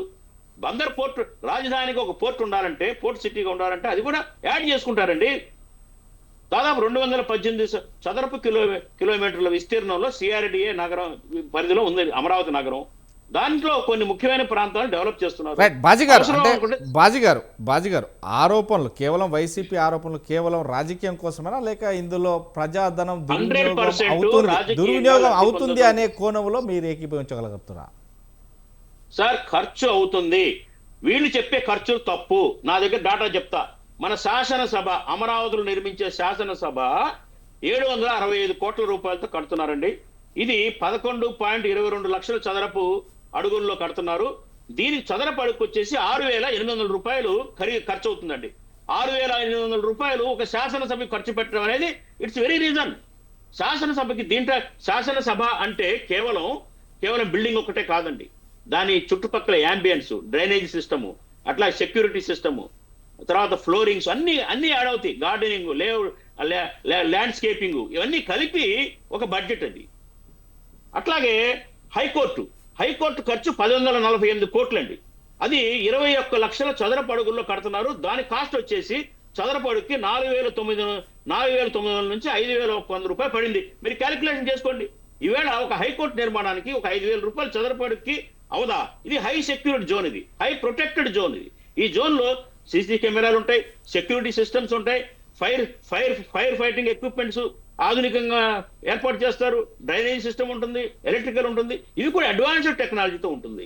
పాత డాబాలు కట్టినట్టు, టాప్ బిల్డింగ్లు కట్టినట్టు, ఏదో అమ్ముకోవడానికి అపార్ట్మెంట్ కట్టినట్టు కాదు ఇది. ఈ హై ప్రొటెక్టెడ్ కన్స్ట్రక్షన్ యాక్టివిటీ కాబట్టి డెఫినెట్ గా ఖర్చు అవుతుంది. అట్లాగే సచివాలయం 4 టవర్స్ 4,700 కోట్ల రూపాయలు, ఇది కూడా 60,000 చదరపు అడుగులు ఏదో ఉంది. అట్లాగే రాజ్భవన్ 212 కోట్లు.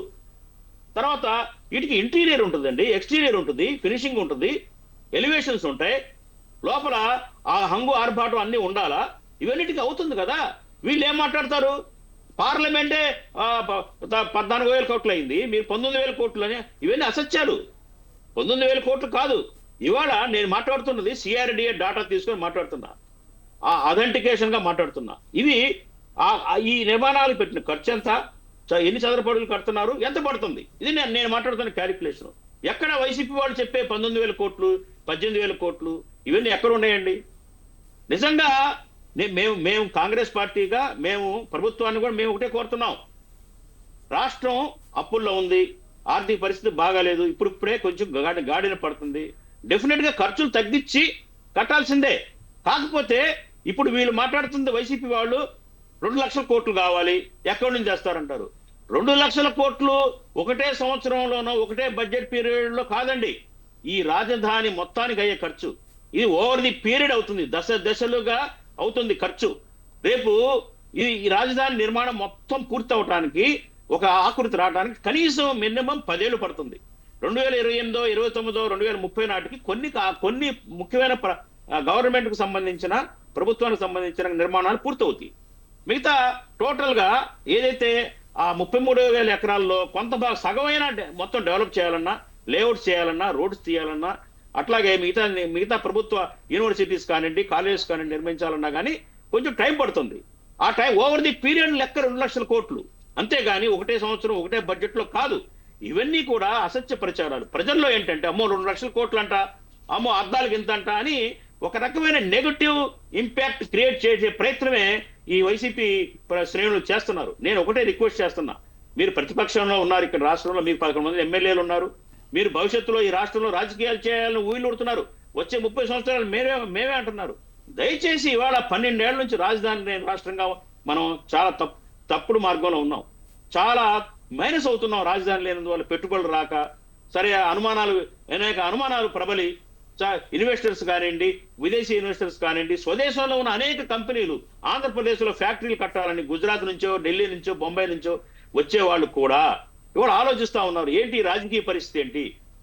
ఆ ప్రతిపక్షం వాళ్ళు తీసేస్తామంటారు, మేము ఆపేస్తాం, మేము అధికారంలోకి వస్తున్నాము, మేము ఆపేస్తామని ఒక రకమైన భయోత్పాతం క్రియేట్ చేస్తున్నారు. దీనివల్ల ఎవరు వచ్చి ఇండస్ట్రీస్ ధైర్యంగా పెట్టి ఇండస్ట్రీస్ ఇక్కడ పెట్టుబడి పెడతారండి. కాబట్టి నేను ఈ రాష్ట్రం నిజంగా వైసీపీకి, ఈ రాష్ట్రం డెవలప్ కావాలి, ఈ రాష్ట్రంలో పరిశ్రమలు రావాలి, ఈ రాష్ట్రంలో చదువుకున్న పిల్లలకి ఇక్కడే ఉద్యోగాలు దొరకాలి అని నిజంగా చిత్తశుద్ధితో కోరుకుంటే గనక దయచేసి అడ్డుపడకండి, సహకరించండి. మీరు నిజంగా వాళ్ళు మోసం చేస్తుంటే, కమిషన్లు కొట్టుకుంటుంటే, అవినీతి జరుగుతుంటే మేము నిలబడతాం, మేము కూడా అడుగుతాం, క్వశ్చన్ చేస్తాం కాంగ్రెస్ పార్టీగా. ఇక్కడ తప్పు జరుగుతుంది, ఈ తప్పు ఆపండి, ఇది కరెక్ట్ కాదని మేము నిలబడతాం సార్. కాబట్టి అనవసరమైన ప్యానిక్ క్రియేట్ చేయొద్దు. రానండి, ఇన్వెస్టర్స్ రావాలా, కొత్త పరిశ్రమలు రావాలా, చిన్న మనం ఏదైతే సార్ 12 ఇండస్ట్రియల్ కారిడార్లు మనం వదిలాం, ఈ 12 ఇండస్ట్రియల్ కారిడార్లన్నీ కలకల్లాడాలా. పొగ గొట్టాలతో నింపాలా, ఫ్యాక్టరీలు రావాలా, అక్కడ ఎంప్లాయ్మెంట్ క్రియేట్ అవ్వాలా, రెవెన్యూ క్రియేట్ అవ్వాలా, రాష్ట్రం ఆర్థికంగా గాడిలో పడాలా. ఇది కోరుకోండి, దీనికి ప్రోత్సహించండి. దీంట్లో నిజంగా తప్పులు అవకతవకలు జరిగితే నిలబెడదాం, గవర్నమెంట్ని సరిచేద్దాం. అప్పుడే ప్రజలు మిమ్మల్ని ఇచ్చేస్తారు. కానీ మీరు అడుగున అడ్డుపడి ఈ రకంగా చేస్తే మీరు ఖచ్చితంగా ప్రజల్లో చేత్కరిస్తారు మిమ్మల్ని. మీరు మా 11 సీట్లు కూడా వచ్చే రావు. ఇది గమనించాలని చెప్పేసి వైసీపీ వాళ్ళు నేను కోరుతా ఉన్నాను. రైట్, నేను మళ్ళీ మీ దగ్గరికి వస్తాను. శ్రీనివాసరెడ్డి గారు రాజధాని అమరావతి నిర్మాణంకు అడుగడుగునా అడ్డుపడుతుంది వైసీపీ.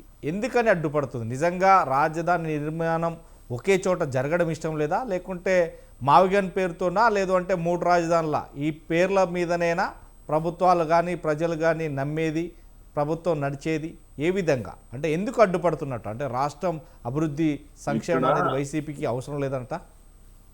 సార్ ఇక్కడ ప్రధానంగా ఆడలేక మధ్యలో ఓడు అంటారు చూసారా. రాజధాని కట్టలేక చతికిలబడి వైఎస్ఆర్సీపీ వాళ్ళు ఏదో అడ్డుకుంటున్నారని చెప్పడం ఏదైతే ఉందో, మేము అడిగిన దానికి ఇక్కడ ఆంధ్రప్రదేశ్ రాష్ట్రంలో ఇప్పుడు ఒక పేరుందండి. తెలుగుదేశం పార్టీని టీసీ అంటారండి, తెలుగు కాంగ్రెస్ అంటారు. అదేవిధంగా కాంగ్రెస్ పార్టీని సిడి అంటారండి, కాంగ్రెస్ దేశం అంటారు. ఎవరు అంటలేదండి, ఒకటి అదే ఎవరు అనుకుంటున్నా, మీరు అనుకుంటున్నారట. మీరు మాట్లాడినంతసేపు సైలెంట్ గా ఉన్నాం. బాజీ గారు మీరు మాట్లాడినంతసేపు సైలెంట్ గా ఉన్నాం. ప్లీజ్ మీరు తప్పు మాట్లాడకండి, మీరు సబ్జెక్ట్ మాట్లాడండి. తప్పేం మాట్లాడాలి, మీరు మాట్లాడండి, సబ్జెక్ట్ మాట్లాడండి. సబ్జెక్ట్ మాట్లాడితే నేను మీ సబ్జెక్ట్ సమాధానం చెప్తాను. పచ్చబద్దాలు చెప్తే కాంగ్రెస్ ఏంటి? ఒక్క నిమిషం బాజీ గారు మీరు ఖండించవచ్చు, మీరు ఖండించవచ్చు. ఒక్క నిమిషం మీరు బీజేపీకి తొత్తులుగా బతుకుతుంది. మీరు బీజేపీకి అడుగులు మడుగులెత్తి మీ జగన్మోహన్ రెడ్డి మోడీ మీద కాళ్ళకు శాస్త్రంగా నమస్కారం చేస్తున్నాడు మీరండి. చంద్రబాబు కుక్కని మీరు రాష్ట్రానికి ప్రెసిడెంట్ చేసుకొని బతుకుతుంది, కుక్క బతుకుతుంది. మీరు ఇవన్నీ వద్దు. ఏమండి, తప్పుడు కూతురు మాట్లాడండి, మాట్లాడండి. తప్పుడు కూతురు మాట్లాడండి, అప్పుడు కూతురు సబ్జెక్ట్ మాట్లాడాలి బాబు, సబ్జెక్ట్ మాట్లాడు. బాజీ గారు ఒక్క నిమిషం,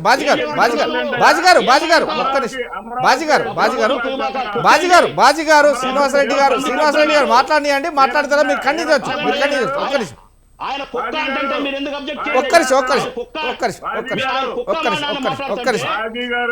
శ్రీనివాసరెడ్డి గారు ఒక్క నిమిషం, మీరిద్దరు ఒక్క నిమిషం ఆగండి. శ్రీనివాసరెడ్డి గారు ఒక్క నిమిషం, శ్రీనివాసరెడ్డి గారు ఒక్క నిమిషం ఆగండి. ఎప్పుడు కూడా అన్పార్లమెంట్ లాంగ్వేజ్, ఎప్పుడు కూడా అన్పార్లమెంట్ లాంగ్వేజ్ అంటారు. ఎందుకంటే రాజకీయ వేదికగా మీరు మాట్లాడచ్చు, ఎందుకంటే రాజకీయ ఒడిదుడుకులు ఉంటాయి కాబట్టి ఖచ్చితంగా క్వశ్చన్ చేయొచ్చు, కానీ అన్పార్లమెంట్ లాంగ్వేజ్ మాత్రం వద్దు. Okay, right. శ్రీనివాసరెడ్డి గారు మీరు మాట్లాడదు, సూటిగా సుత్తి లేకుండా మాట్లాడండి. సుత్తి లేకుండా నేను మాట్లాడతాను. వాళ్ళ ఇద్దరు మిత్రులు కూడా వాళ్ళే టీడీపీ మిత్రమా అని చెప్పి చెప్పుకున్నారు. ఆ మిత్రులు ఇద్దరు కూడా ఒక్క నిమిషం బాజీ గారు మీరు ఆగండి. నేను అడిగిన లెక్కలకి సమాధానం ఎక్కడా చెప్పలేదు. ఆగండి. తెలుగుదేశం పార్టీ ఏదైతే 580 కోట్ల రూపాయలు విశాఖపట్నంలో 580 కోట్ల రూపాయలు విశాఖపట్నంలో ఖర్చు పెట్టారని చెప్పేసి అబద్ధపు కోతలు కూశారో అదే 249 కోట్లు. మీరు రికార్డు తీసుకోండి, 249 కోట్లు అక్కడ. మీరు అబద్ధపు మాటలు మాట్లాడుతూ ఉంటే ఎంత మేము కూర్చోవాలా?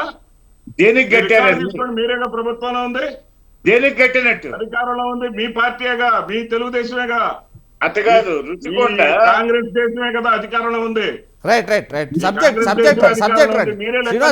శ్రీనివాసరెడ్డి గారు మీరు సబ్జెక్ట్ చూపించండి, ఎంత ఖర్చు అయిందో జీవో చూపించండి. అదే విధంగా నేను అడిగిన వాటికి మీరు ఎక్కడ సమాధానం చెప్పలేదు. అమరావతి నిర్మాణం అంటే అమరావతికి ఏ వైసీపీ వాళ్ళు కానీ జగన్మోహన్ రెడ్డి గారు ఎవ్వరు కూడా అమరావతికి వ్యతిరేకం కాదు. అమరావతి నిర్మాణానికి ఎవరు వ్యతిరేకం కాదు. అమరావతి దేవతల రాజధాని, నేను ముస్లింనైనా చెప్తున్నానని అన్నారే, అమరావతి దేవతల రాజధాని కాదు.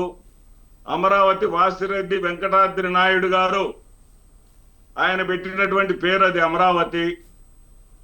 వాసిరెడ్డి వెంకటాద్రి నాయుడు గారి తండ్రి గారు జగ్గయ్య గారు, తల్లి గారు అచ్చమ్మ గారు, యువతల అచ్చమ్మ గారు ఉంటారు, అవతల జగ్గయ్య గారు ఉంటారు. దాన్ని జగ్గయ్యపేట అంటారు, దీన్ని అచ్చంపేట అంటారు. ఉన్నతమైనటువంటి నగరంగా ఆయన తీర్చిదిద్దినటువంటి చరిత్ర ఆయనకు ఉంది.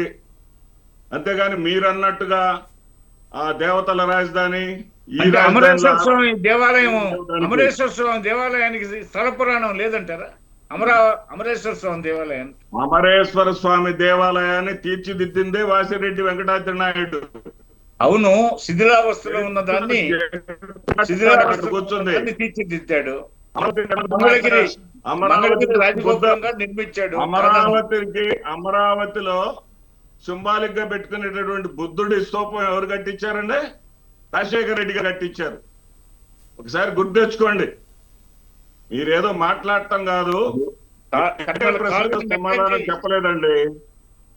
అడిగిన ప్రశ్నలకు మేము అభివృద్ధికి అడ్డం కాదు. మేమేం చెప్తున్నామంటే 100 రూపాయలు వాళ్ళ నోటితో వాళ్ళే చెప్పుకున్నారు. 29 గ్రామాలను ఇద్దరు విశ్లేషకులు కూడా, రెండు పార్టీల నుంచి వచ్చిన వాళ్ళు కూడా 29 గ్రామాలను వదిలేశారు. వాళ్ళిద్దరు కూడా మేము చెప్పినటువంటి దీని వైపే వచ్చారు. ఎందుకు వదిలేస్తామండి?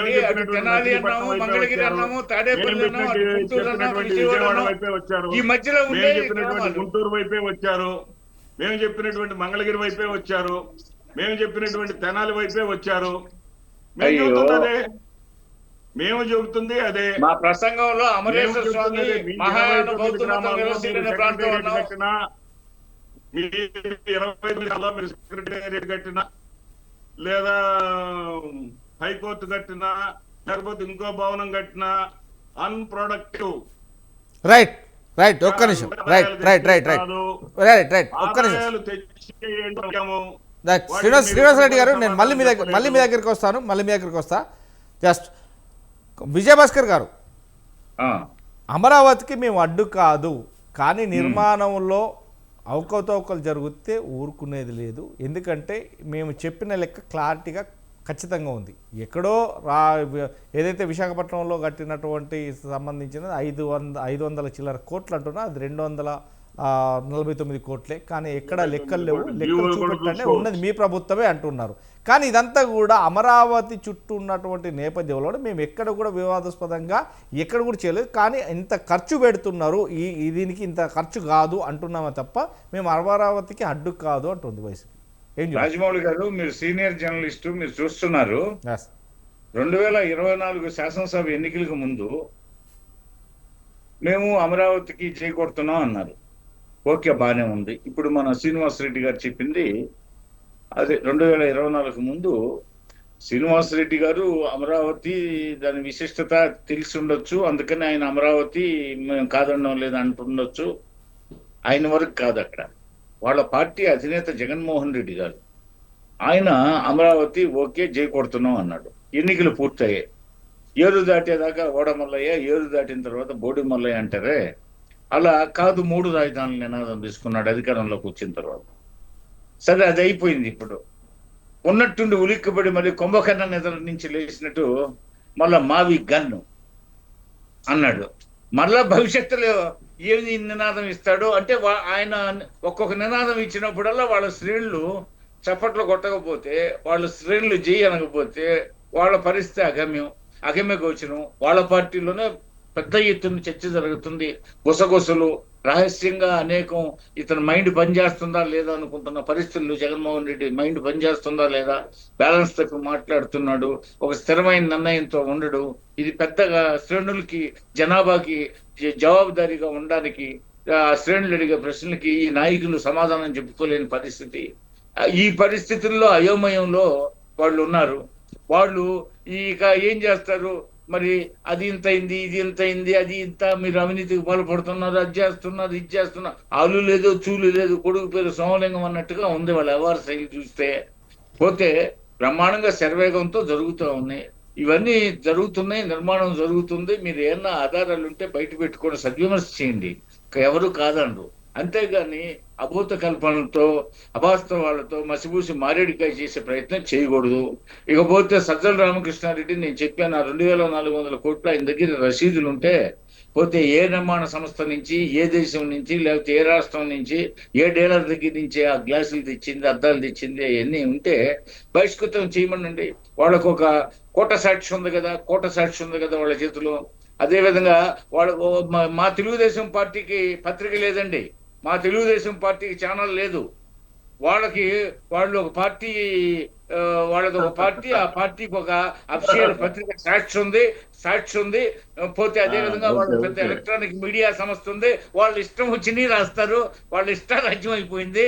పోతే ఇప్పుడు దాని మీద ఎప్పుడో కోర్టు కూడా మోతేయమని చెప్పింది. అయితే అందులో పనిచేసే ఎంప్లాయీస్ 1000 మంది ఉన్నారు కాబట్టి అనేక జిల్లాల్లో, 2 రాష్ట్రాల్లో కానీ ఇతర రాష్ట్రాల్లో కానీ అనేక మంది ఎంప్లాయీస్ పొట్టగొట్టినట్టు ఉంటదని చెప్పేసి మీడియా సంస్థ ఉంది. విజయభాస్కర్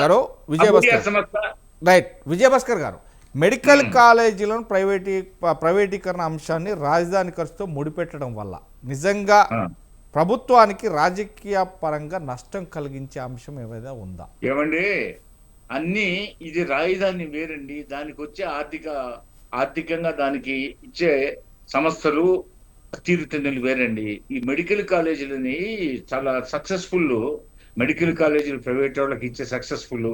యాజమాన్యం ప్రభుత్వమేనండి. దీనికి కొంతకాలం టైం బౌండ్ ఉంటుంది. అది అయిన తర్వాత పూర్తిగా ప్రభుత్వం చేతిలోకి వస్తుంది. మొదటి నుంచి ఫ్రమ్ ద రైట్ యాజమాన్యం వచ్చి యాజమాన్యం ప్రభుత్వమే ఉంటుంది. కాకుంటే ఎంతవరకు అంటే పెట్టుబడులు ప్రభుత్వాల దగ్గర లేనప్పుడు ప్రైవేటు వ్యక్తులు, శ్రీనివాసరెడ్డి గారు లాంటి వారిని కాస్త మోటివేట్ చేస్తారు. అంటే మీ లెక్క ప్రకారం శ్రీనివాసరెడ్డి గారు పెట్టుబడి పెడతారు కానీ మొత్తం మీద అధికారం మాత్రం మీ చేతిలో ఉంటుందా? అధికారం అంటే ప్రభుత్వమేనండి. కాకుంటే ఎంతవరకు అంటే ఇప్పుడు మనం చూస్తున్నాం, రోడ్లు, బ్రిడ్జెస్, వాళ్ళకి టోల్ గేట్లు ఇస్తున్నాం.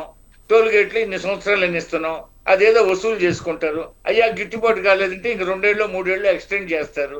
అలాంటి పద్ధతే ఇది కూడా, పెద్ద తేడా లేదు. రైట్. బాజీ గారు మీట్లో ఉన్నట్టుంది. బాజీ గారు, మీ వాళ్ళు నన్ను మ్యూట్ చేశారులేండి. ఎందుకంటే అర్థం కాదు మీట్ చేశారు. రాజధాని నిర్మాణం అనేది రాష్ట్ర ప్రతిష్ట, కానీ ఇదే సమయంలో ఇన్ని వేల కోట్ల వ్యయంపై వస్తున్న ఆరోపణలను ప్రజలు ఎలా రిసీవ్ చేసుకోవాలి? నిజంగా ఇదంతా కూడా ఒక వైసీపీ కావచ్చు, ఇటు గవర్నమెంట్ కావచ్చు, వీళ్ళిద్దరి మధ్య ప్రజలు ఎలా రిసీవ్ చేసుకోవాలి? ఇన్ని వేల కోట్లు, ఇన్ని లక్షల కోట్లు అవుతుంది అనేది చెప్తున్నారు, కానీ ఏదైతే స్టీల్ గింత, లేకుంటే కంకర గింత, లేకుంటే సిమెంట్ గింత, లేకుంటే అద్దాల గింత, లేకుంటే దాన్ని బూజు దులిపే కర్రల గింత అని లెక్కగడుతున్న నేపథ్యంలోనే ప్రజలకు ఎలా రిసీవ్ చేసుకుంటున్నారు? అంటే ఇదంతా కూడా మా మీద భారం పడుతుంది రాజధాని నిర్మాణంలో అనేది మారుమూల పల్లెల్లో అయినటువంటి ఏది శ్రీకాకుళం కావచ్చు, విజయనగరం కావచ్చు, లేకుంటే ఆ ఏరియా ప్రాంతాల్లో ఉన్న ప్రజలు ఎలా రిసీవ్ చేసుకోవాలి? సార్, ఇవాళ ప్రజలకు కూడా తెలుసండి. ఇవాళ ప్రజల్లో చాలా మంది వాళ్ళు కూడా సొంత నివాసాలు నిర్మించుకుంటూ ఉంటారు. ఖర్చులు ఎలా ఉన్నాయి, ఎంత ఖర్చు అవుతుంది అనేది ప్రజలకు కూడా తెలుసు. ఇప్పుడు ఇవాళ ఈ వైసీపీ వాళ్ళు చేసే అల్లరి, దీనివల్ల ప్రజలకి ఒక విషయంలో ఏవగించుకుంటా ఉన్నారు. వీళ్ళు దుష్ప్రచారం ఏమని కట్టక ఏదో ఈ 12 ఏళ్ల తర్వాత అయినా కానీ ఒక రాజధాని కోసం ప్రయత్నం జరుగుతుంటే వైసీపీ వాళ్ళు ఎందుకు అడ్డుకుంటున్నారు? అది కూడా లేకుండా చేస్తామని చూస్తున్నారా? రాష్ట్రానికి అప్రతిష్ట పాలు చేస్తున్నారా? రాజధాని దగ్గరే డిస్ప్యూట్ ఉంది అని పెట్టుబడిదారులు ఎవరు వస్తారని భయపడుతున్నారు ప్రజలు. తిట్టుకుంటుంది వీళ్ళనే తిట్టుకుంటున్నారు. వైసీపీ వాళ్ళని తిట్టుకుంటున్నారు. ఎందుకు తిట్టుకుంటున్నారు? మీరు ప్రజల్లో క్షేత్రస్థాయిలోకి వెళ్ళండి. వాళ్ళ గ్యాంగ్ తప్పించి మిగతా మన సామాన్య ప్రజలు, సగటు ప్రజలు, మీరు మిడిల్ క్లాస్ పీపుల్ కానివ్వండి, ఎంప్లాయీస్ కానివ్వండి, లేకపోతే సామాన్యంగా పని పాట చేసుకునే ప్రజలు, న్యూట్రల్గా ఉండే ప్రజలను వాళ్ళు అడగండి. ఎప్పుడన్నా మీ మీడియా వాళ్ళు తెలుస్తుంది. ఏంటంటే వాళ్ళు ఏమనుకుంటున్నారు, కట్టగా రాజధాని అనేది ఒక రాష్ట్రానికి ఎంత ఇంపార్టెంటో అందరికి తెలుసు. రాజధాని లేనందువల్లే మనం ఎంత నష్టపోయాము. ఈ 12 ఏళ్లలో ఏమీ లేకుండా రిక్త హస్తాలతో మిగిలిపోయాం. అది తెలుసు ప్రజలకి. కాబట్టి ప్రజలు ఏవగించుకుంటా ఉన్నారు. ఖచ్చితంగా రాజధాని కావాలి, నిర్మించమంటున్నారు, నిర్మించండి అంటున్నారు. అట్ ది సేమ్ టైం అవినీతి జరిగితే వీళ్ళని ఎలా ఎండగట్టారో అలా వట్టగా ప్రజలు ఊరుకోరు. అవినీతిని ఎవరు ప్రోత్సహించరు కదా. మేమేమంటున్నాం అంటే ఆయన కుక్క నక్క అని మాట్లాడుతూ ఉన్నాడు సంస్కారం లేకుండా. కుక్కలుగా మాట్లాడు. మేము ఇందా ఫస్ట్ నేను చెప్పినప్పుడే చెప్పా ఏమని, మేము చాలా సార్లు మీ మీ మీ మీరు ఆగండి. అధ్యక్షులు సార్ సార్ ఒకటి శ్రీనివాసరెడ్డి గారు ఏదైనా కానీ ఒక్క నిమిషం బాజీ గారు